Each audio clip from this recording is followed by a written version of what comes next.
யாராலும் எந்த சூழ்நிலையிலும் ஏற்றுக்கொள்ள முடியாத மிக மோசமான ஒரு துயர சம்பவம். ஏறத்தாழ என்னுடைய 50 ஆண்டுகால வயதில் 29 ஆண்டு காலம் பொது வாழ்விலே இருக்கின்றேன்.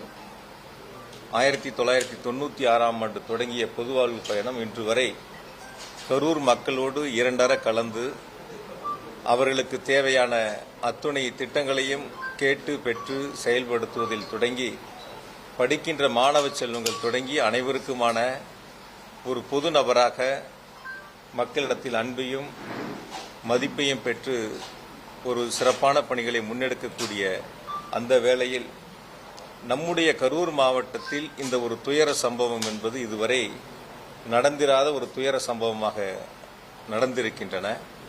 எனவே இனி வரக்கூடிய நாட்களில் இதுபோன்ற ஒரு துயர சம்பவம் கரூர் மாவட்டத்தில் மட்டுமல்ல, தமிழ்நாட்டில் எங்கும் நடைபெறாத அளவிற்கு அனைவரும் சேர்ந்து இதற்கான முயற்சிகளை நாம் முன்னெடுத்திட வேண்டும்.